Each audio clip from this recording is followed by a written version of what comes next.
seperti kelelawar yang besar dengan sayap yang besar.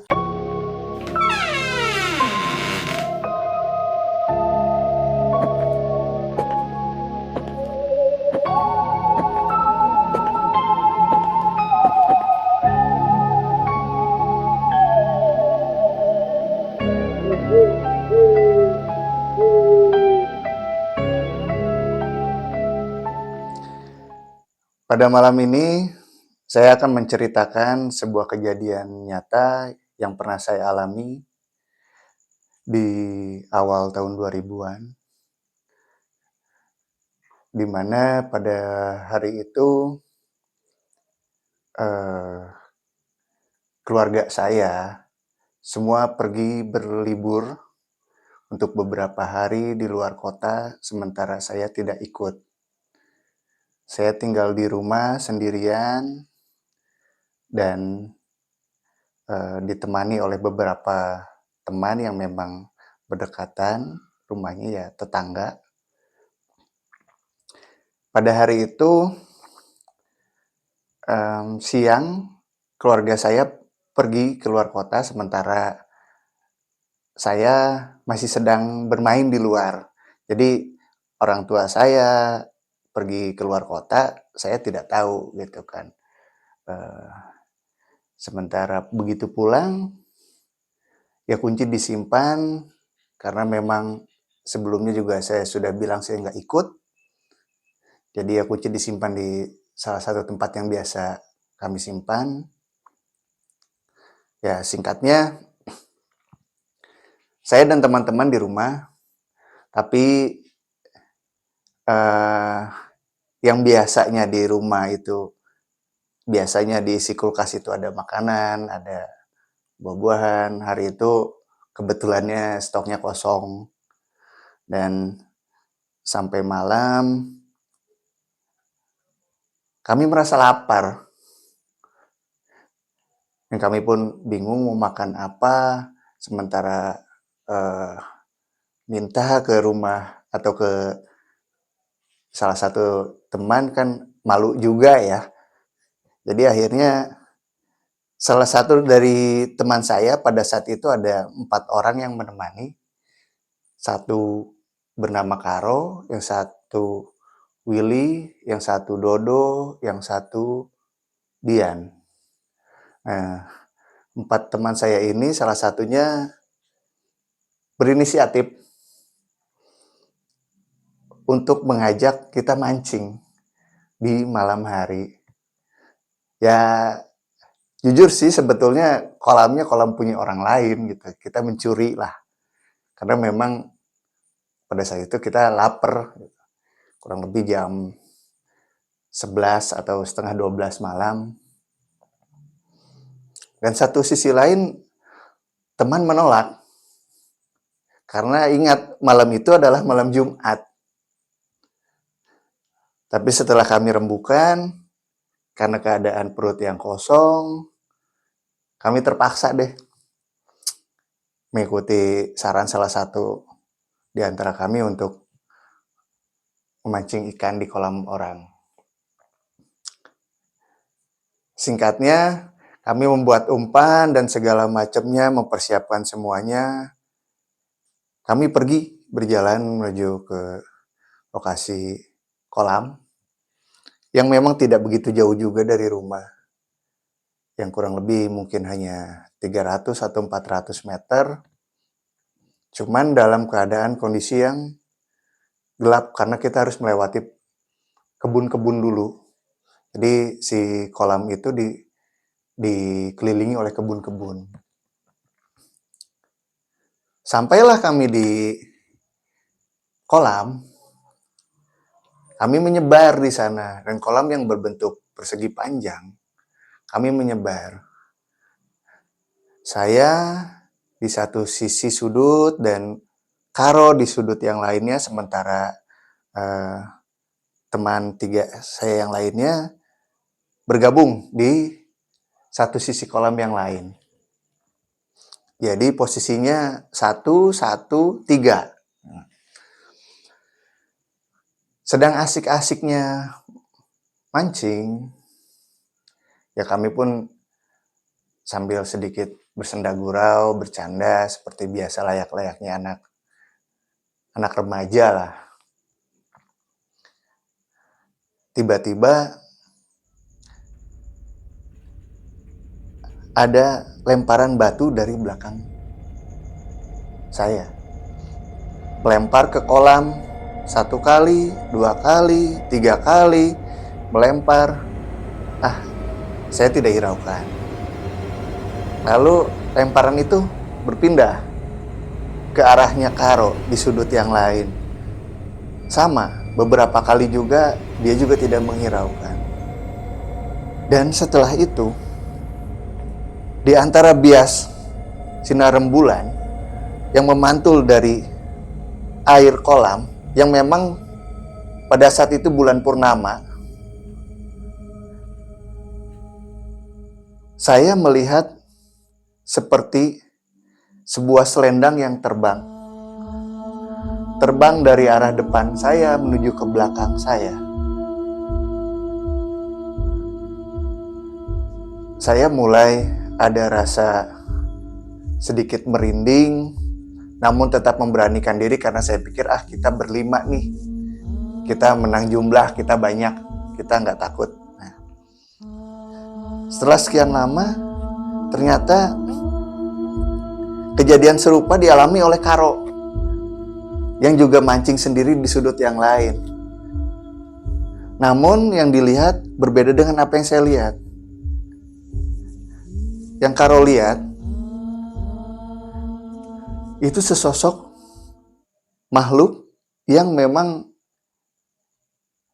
sulit digambarkan dengan kata-kata, cuman sepertinya seperti kelelawar yang besar dengan sayap yang besar melintas juga dari arah seberang menuju arah Karo. Di sana mulai ada rasa merinding yang semakin menjadi. Lalu Karo mendekat menghampiri saya. Dia bertanya, "Kamu rasain sesuatu nggak?" "Emang kenapa?" "Saya tadi ngerasain ada yang nimpuk ke air, sepertinya 2 atau 3 kali. Lalu setelah itu, saya melihat bayangan di balik air. Itu ada seperti kelelawar yang terbang, cuman kelelawarnya besar sekali seperti manusia." Setelah itu saya pun bicara juga ke Karo ini. "Wah, kalau begitu kita sama. Cuman yang membedakan itu hanya apa yang kita lihat. Kalau dilempari batu atau ditimpukan itu sama. Saya hitung, saya 3 kali dilempar. Dari air, lalu setelah itu melintas bayangan seperti kain putih terbang melayang di atas saya. Lalu bagaimana nih kita sekarang?" Nah, pada saat itu saya diskusi berdua dengan Karo sambil memberanikan diri. Ya sudah, Karo bilang, "Kita coba aja dulu mancing lagi untuk beberapa ekor ikan. Setelah itu kita sudahi." Dengan saling menguatkan, saling ngasih support untuk berani, akhirnya kami mancing dulu, kembali melemparkan umpan lagi. Namun setelah itu tiba-tiba yang dilempar bukan lagi air, tapi tubuh saya dan Karo. Kami sama-sama dilempar. Dan kami juga sempat saling tuding gitu kan. "Ngapain sih? Iseng amat. Ngapain sih iseng amat?" Tapi Karo juga sama menolak gitu kan. "Itu bukan saya, bukan." Hingga akhirnya terdengarlah suara seperti perempuan yang menangis, yang merintih, yang tangisannya begitu dalam sekali. Itu terdengar seperti jarak yang cukup jauh, cuma terdengar jelas gitu. Di sana Saya dan Karo memutuskan untuk menyudahi mencari ikan atau memancing pada waktu itu, tapi tetap saya bilang ke Karo, "Yuk kita sudahi aja, kayaknya udah nggak beres deh." "Iya," Karo bilang. "Tapi ingat, jangan bikin panik, takutnya nanti teman-teman yang lain ketakutan atau seperti apa, nanti ada celaka," saya bilang. "Oh iya bener." Nah, singkat cerita, kami keluar dari kolam tersebut yang melintasi kebun-kebun yang memang harus dilalui. Di tengah perjalanan, sebelum sampai ke rumah saya, itu ada sebuah taman milik tetangga yang di sana terdapat ayunan. Ayunan dari kayu yang menggunakan tali. Semakin dekat kami berjalan menuju rumah saya, semakin dekat juga kami kepada ayunan tersebut. Dan anehnya, semakin kami mendekat, ayunan tersebut bergoyang semakin kencang. Seperti ada orang yang menduduki atau tertiup angin dengan kencang. Padahal di sana tidak ada orang, tidak ada angin. Kami sempat terhenti sebentar untuk melihat kejadian itu yang mungkin kurang lebih 5 atau 10 detik. Dan itu bukan hanya saya sendiri yang melihat. Itu semua. 5 orang ini semuanya melihat bersamaan. Ayunan yang begitu kencangnya, tiba-tiba dia berhenti seperti ada yang menghentikan. Setelah ayunan berhenti, kami mulai tersadar. Dan kami lari langsung sekencang-kencangnya sampai menuju ke rumah saya. Dan sampai di rumah saya, semua sudah mulai merasa aman, merasa ya karena mungkin terlindungi dari tembok bangunan yang memang tidak melihat langsung secara visual keluar. Namun di dalam, rasa itu masih tetap ada. Rasa takut, rasa gelisah, merinding dan sebagainya masih tetap ada.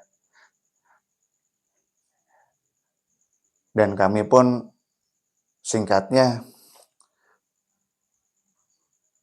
langsung untuk memasak ikan tersebut. Hasil tangkapan kami, hasil curian kami. Nah, sambil memasak dan selesai memasak, kami makan, kami bercerita. Dan ternyata setelah kami bercerita, bukan hanya saya dan Karo saja yang mengalami kejadian tersebut. Tapi ketiga teman saya pun mengalami hal yang sama, cuman dalam bentuk yang berbeda. Mereka pada saat mancing, tiba-tiba ada seorang seperti kakek-kakek melintas di belakang mereka. Dan itu mereka lihat jelas. Dan di sanalah kami menyadari apa yang kami lakukan itu memang salah. Mencuri itu tidak baik. Terlebih lagi di tempat-tempat yang memang angker ya, atau menyeramkan atau mencekam seperti itu. Dan di sana kami juga ya istilahnya berikrar lah, berjanji bersama bahwa kami tidak akan melakukan hal itu lagi untuk kedepannya. Oke sahabat kegelapan, saksikan terus Gudang Gelap, like, subscribe, dan jangan lupa tombol lonceng serta komentarnya agar kami semakin semangat menceritakan kejadian-kejadian nyata yang memang pernah kami alami. Gudang Gelap, karena di balik kegelapan tersimpan banyak kenyataan.